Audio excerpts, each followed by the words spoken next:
Hello Japadians, welcome back to Akomalafe Family Channel. Feels really good to be back. I thank God for Johnny Mercy. It was very stressful journey. Very stressful experience. I mean, what I experienced when I was heading back to Nigeria, these are things that I've only heard people complain about. People who have actually gone through things like that. And I always thought, oh, there's no way I can go through something like this. There's no way I can miss my flight. There's no way. I've always bragged like I'm always on time and well planned and all that. And for some reason, that happened. I mean, things just didn't go my way on this trip. So that's why I'm giving God the glory for safe trip back to Nigeria. So what happened? My experience back to Nigeria, I used all my baggage allowance. So when I was going to UK, I didn't use all my baggage allowance because I didn't have much things to. I just, took normal stuff. But when I was coming back, because I have goods that I'm bringing, so I decided to bring people's orders and things like that. So I used all my baggage allowance, including the ones, the handbags that you're allowed to carry onto the flight. So I had my backpack where I had all my baby things, the nappies, the milk and things like that. Then my little girl has her own backpack where we put some biscuits and some snacks into her bag. And then my Joshua too had his backpack, and in that backpack it was the last minute cereals that I forgot to put into my, into the other boxes that I quickly put into his own backpack. So everybody had their backpacks fully loaded. And my intention was to check in all my suitcases, including the overhead cabin ones that they would normally ask you that you can take into the plane. I plan to check them in because from experience, airlines do not mind checking in your baggages, even though you're supposed to have some of them, inside the overhead cabin. My plan was that, okay, I'm going to check in all the bags. And on getting to the airport, I got there, I always leave at least 2 hours because I know sometimes, check-in can take longer time and all that. So as usual, I left 2 hours. I got to the airport 2 hours before the flight takeoff. And I was so shocked that this airline, I don't want to mention their name because, the way I'm really upset with them, I want to express myself very well. I want to say exactly what I experienced. So if I now say what I experienced and mention their name, it will appear like I'm spoiling business for them, So got a good time with 3 children. My husband was there with me to support me, to check in my bags. And whilst he went to look for where to park, I quickly went to join the queue. And the way they were so slow at attending to people, they had like 3 people on the desk attending to people. They were very slow. I was on that line for more than an hour with children. By the time it got to me, it was already 40 minutes to flight takeoff. So I must have spent around an hour, 20 minutes standing there with children. My daughter, my baby was already crying. They didn't even care. I remember at some point, my husband went to them and said, but we have children. Normally you prioritize children, to attend to them so that they can. She appeared to be one of their managers there because she's not, your regular because of the way she spoke with authority. She was like, no. That's not allowed. If you want priority, you have to pay extra, which I didn't even know. Because all the airlines I've flown with in the past always prioritize women with children, whether you paid anything extra or not. And I don't know what extra they're looking for on top of that. You see a mother with 3 children, with one of them, making noise and disturbing everywhere. I, in my right thinking mind, would think that, okay, just take them out of the line, sort them and let them go. So that the baby who is restless can let everybody rest. The woman was like, no. It doesn't matter whether you have children or not. I was like, that was the first red flag. And funny thing, this is not the first time I'm flying them. The last time I flew with them was when I went to the US. That was the only time I've used them. This is the first time I'm using them to Nigeria. I used them to UK and obviously to return. So I bought a return ticket. And going to UK was fine. They prioritized mother and children. So I don't understand. I think maybe the people that were there on the day I went, because coming back to Nigeria, their service was really bad.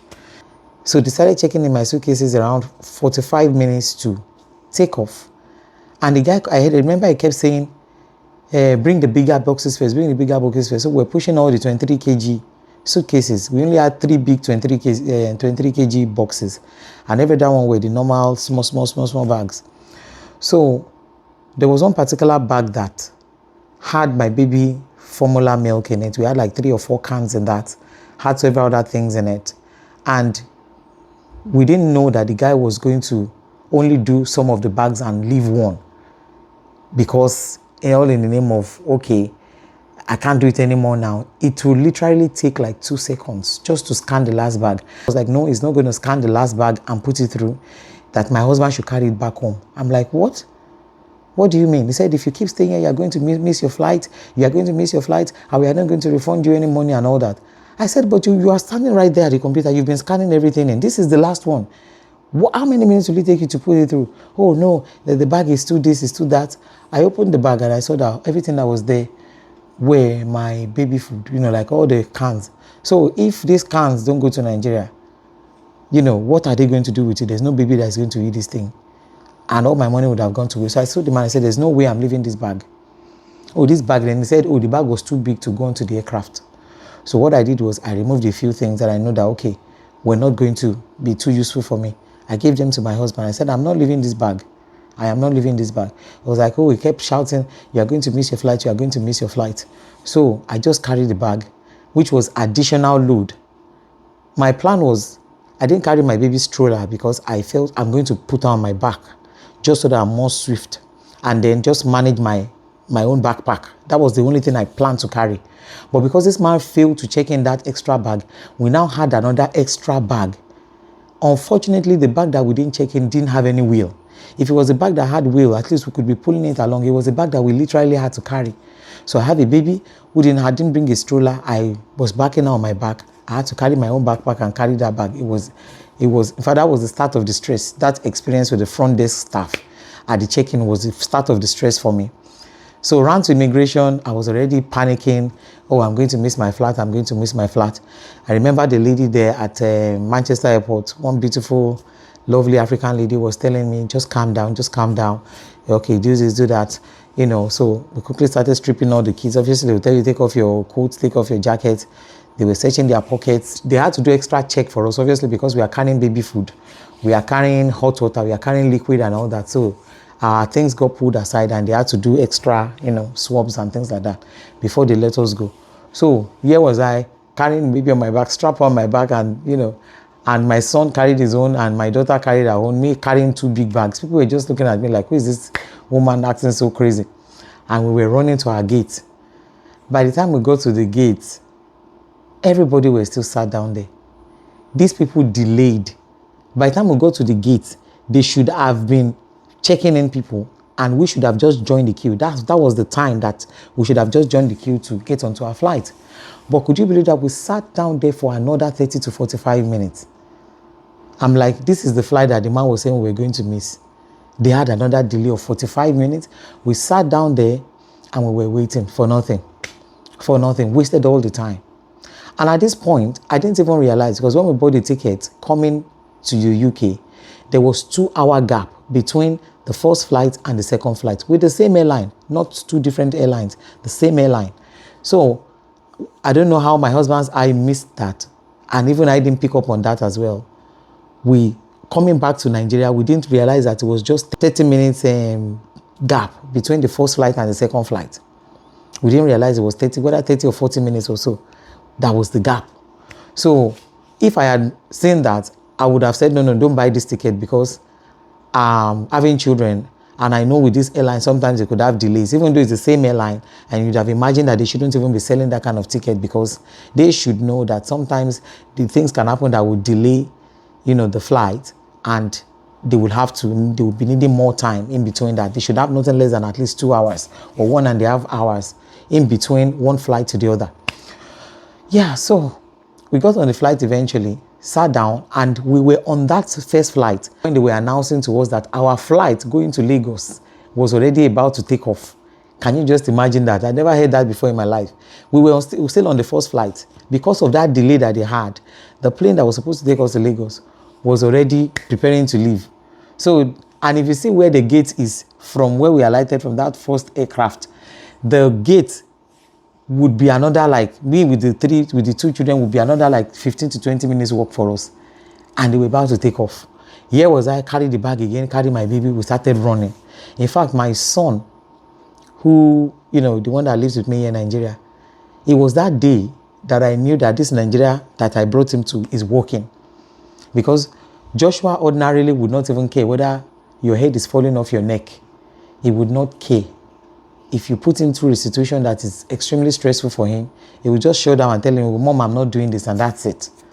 But that day, he saw me the way I was like almost falling apart. He saw how stressed I was, and he gave it 101%. At the point, it was like he carried his own bag and said, Mom, let's carry this together. I could see that he was tired. He was complaining of his shoulder. He was complaining of shoulder pain. His shoulder was hurting from the bag he carried. Yet, he pushed very, very hard. That was when I knew that, this Nigeria is actually changing this boy. This boy is actually, learning how to sacrifice. Knowing that sometimes you need to discomfort yourself for the comfort of other people to make things easier, especially for your mother. Because sometimes he just looks at you and he doesn't care whether you are sick or you are fine. Just carry on doing your work. He won't offer help. But this particular time, Joshua, for the first time, he really shocked me. And I was so, so proud of him that day. So, by the time we ran there, as I was going, I noticed that airport security were riding bicycle. They were rushing somewhere. I'm like, what's going on here? They were just going beside us. Only for us to get to the desk where we are going to, the gate where we're supposed to get onto the second flight. Then we realized that the airline were actually calling airport security for the Nigerians that were there, who were raising their voices and complaining why the flight would abandon them when it wasn't their fault. So I didn't know we were just going to walk into that situation as well. Because by the time we got there, the same Nigerians who were on our flight with us, obviously they didn't have the extra baggage that I had to carry and all the children. So they got to that gate before us. So they also missed the flight. So I, coming behind them as well, got there and realized that people were already ranting, people were screaming. And the funny thing, we were looking at the airplane just outside the window. They had already detached the stairs from the craft. They were just refueling the aircraft, when we got there. And they were like, the gates are closed. There's nothing we can do.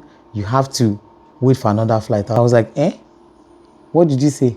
Wait for another what? I'd never even experienced that in my life. I was so exhausted. I was like just hanging in by the thread. I was thinking, let me just get on that craft and just fall asleep. That's how tired I was after the stress I'd gone through all day. And getting there, they're telling me that we have to wait for another flight. I was like, what? But I explained to them, I said, we are with the same airline. How is that our fault? The delay from the first flight was not our fault. So why should that be our problem? Why should we be the one to pay for that?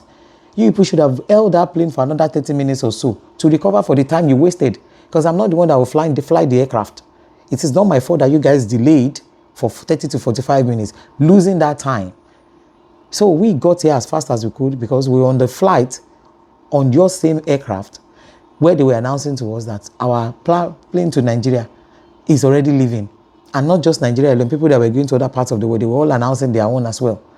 So I was so disappointed to see that lack of organization between, the way they booked their flights and all that. And I also take the blame for not looking that they had that short transit time in between the two flights.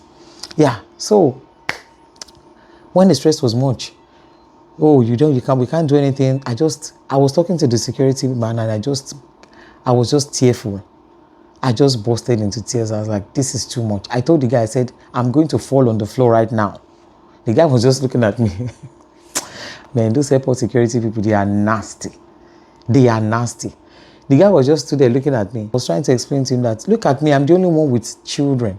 Do you realize how stressful it is for me to be traveling with these 3 little children and all these bags? Do you realize how stressful that is? What is going to happen now? So as I was there, one Nigerian man, God bless that man. God bless that man. Our brothers and sisters, I always like them the way they support one another, in some cases. In this case, one Nigerian man just came to me and said, Madam, don't stress yourself. Don't bother crying. Don't even bother stressing yourself. There's nothing you will say from now to tomorrow. They will not listen to you. The best thing you can do is just to calm down, go to the desk where they are referring us to go and reschedule our flight. And if the flight is not going to be today anymore, then they will put us in a hotel. That one even made my head. I was like, what? Go to what hotel? Hotel what? in this place where I don't even speak their language. I said, no, I am not going. The man said, I'm telling you the truth. You're just going to waste your time. The earlier you get going, the better. So the first thing I just looked for a trolley. Luckily, there was one trolley just lying down there. I just dumped all our baggages there. And I looked at Joshua. I said, Joshua, we have another task ahead of us. And I told him, I said, we might not be going to Nigeria today anymore. My little Esther was like, oh, Mom, I'm tired. What are we going again? What's going to happen? Blah, blah, blah. I was just there looking at the children. At that moment, I had to activate my shut down mode. And there's that mode I get to that. If I don't want to break down, like collapse, like when I'm at the point I know I'm extremely tired, I can't take that stress anymore, I just shut down my mind. So when the children are making noise and I just zone into it, I just pretend like I can't hear it. So I just turned deaf ears for a while just to clear my mind. So that was what I did. And as we were walking to the desk, they told us to go. They were, Mommy, what's this? Mommy, this. God. When we got there, a very lengthy queue. I went to the lady. Oh, go and join the queue. I looked around there. I was the only one with children. Yet again, they're not prioritizing somebody that has children. I thought they would have said, Madam, leave the queue. Please come, let's attend to you. They were telling me to go and join the queue. When I went to join the queue, our Nigerian brothers that were there said, Madam, you don't stay here. You have children. Go back to them. So I went back to them. The lady said, oh, but I told you to stay in the queue. I said, the people in the queue do not mind. Because at that point, I was already getting upset. The people lying up on the queue, they did not mind. Can you please attend to me? My children are crying. They are hungry. They are tired. I can't stay here anymore. I'm so fed up. What's going to happen now? The lady was like, oh, blah, blah, blah. So one Nigerian woman saw me and said, oh, I feel so sorry for you. So she now told the lady that I don't mind her coming to the front. Attend to her. So they then booked us to the hotel. I was so fuming. They gave us vouchers to buy things, food from the hotel. And they told us to get on the bus, shuttle somewhere, and then go and stay somewhere. And it was like a nightmare. Number one, I didn't even bring any winter jacket. The cold in that place was a lot worse than the UK. It was like freezing. The moment we stepped out of the airport, we only had light jackets because I knew that we were going to Nigeria. So that if we had worn like our proper winter jackets, it would have been load for us, later on. So we only just brought light jackets with us. So stepping out of the airport was not part of the plan. I did not prepare for that. I didn't prepare to leave that airport. It was supposed to be from one flight to the next flight and get out of there. Here I was now going through immigration to leave the airport with all these children, with all this bag. As soon as we stepped out, the children were freezing. Phoebe could not even breathe. That kind of wind, like cold wind, like freezing wind was just blowing so much that she could not even catch a breath. So I was standing, I was like, if this bus does not, I went to the first bus. Is this the bus to so-so place? They said no. Is this the bus to so-so place? They said no. And I said to myself, I said, if this bus does not turn up in the next 2 minutes, I'm going to take these children back into the airport. I will spread clothes on the floor there. I will create a scene. That's where I'm going to sleep tonight. I am not going to go to any hotel, anyway, because I don't have a winter jacket. I don't have anything to get me there. So I just saw a bus in front and I said, oh, let me ask this one bus before I decide to head back into the airport. And luckily that bus was the one going to the hotel where they had booked for us. So we quickly hopped onto the bus. We sat down. I didn't know what to expect. And then we got to this hotel. We showed them all the documents they gave us and they were like, oh yeah, that's right. Told us to wait in the lobby for a few minutes for them to get the room ready. And then they booked us into the room. They separated us into 2 rooms. Joshua was not too pleased with that, But the rooms were very basic.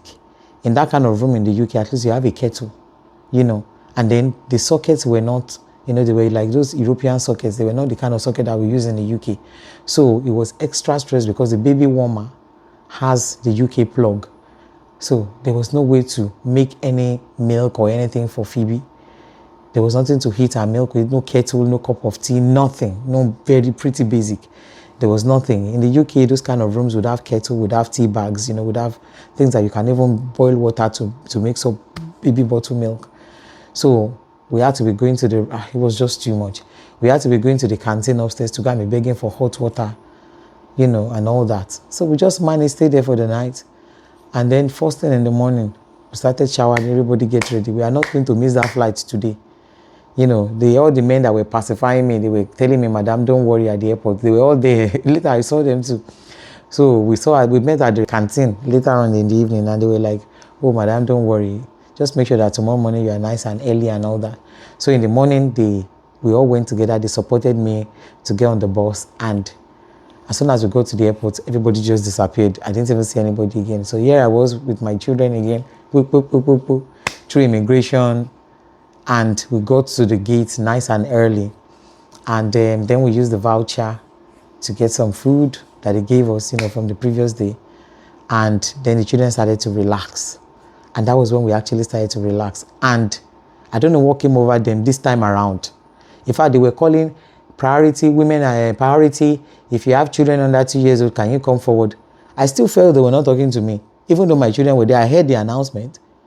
But I felt if I had gone forward, they would have said, oh, you didn't book priority or you didn't book something. So it's not you they're talking to.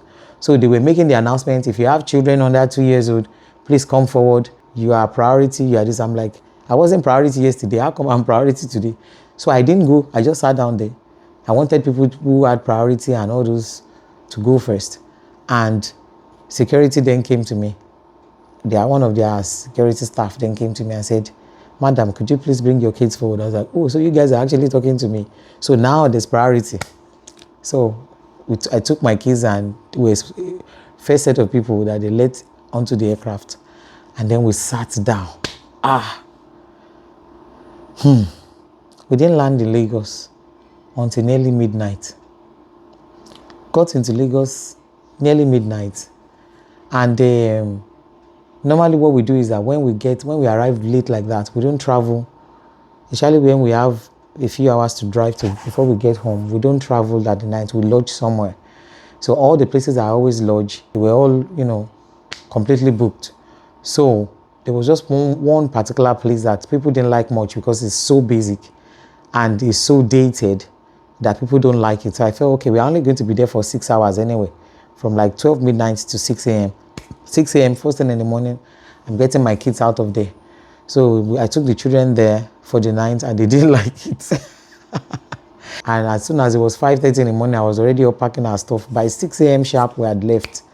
So the children were so relieved to be back into their home. Looking at Phoebe's reaction when we were in the UK and looking at her reaction here, she didn't enjoy herself as much as when we came back to Nigeria. Here, as soon as she stepped her foot into the flat here, she was running around. When she saw my brother, she was, in fact, on the plane, because she saw the sea of now African people, she kept thinking that her uncle was one of them. And she kept calling everybody, uncle, uncle. And she was stretching their hands for them to carry her, like she was looking for uncle. So as soon as we arrived at the airport and she saw the real uncle, man, throughout that night, she didn't let me carry her. It was uncle that carried her. When I attempted to carry her one time, she cried. So I just left her with her uncle. I said, you see, she didn't even forget uncle. She didn't forget her driver, Uncle Victor, the people that she's, familiar with. She didn't forget them. She was so happy to be back.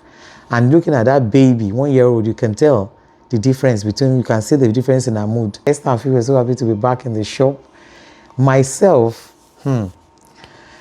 I was in the UK, I realized that, I wasn't ready to chase employment. And I wasn't ready to, kind of entangle myself into anything. I think I still enjoy my freedom here. I'm talking about myself now.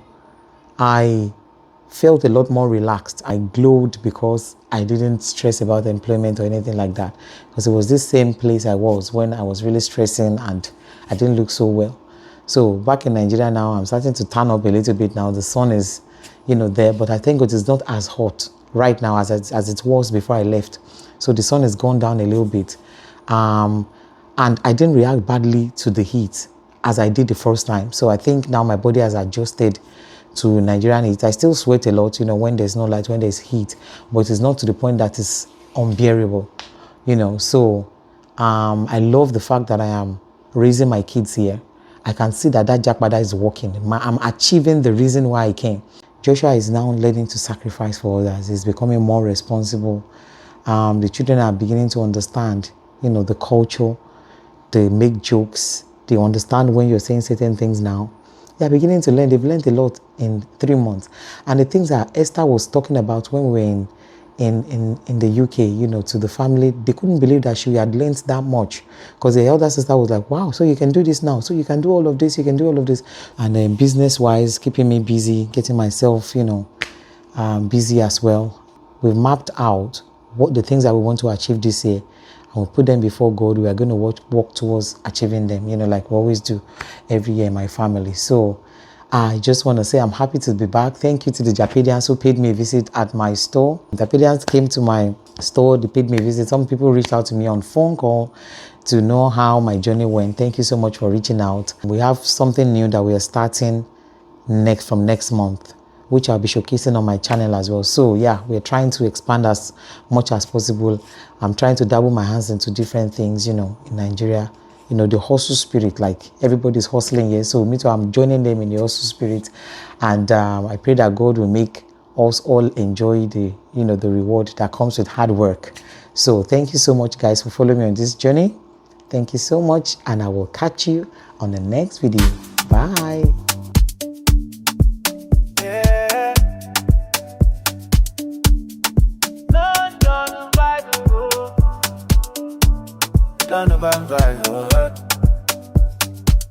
Let's go. I need design.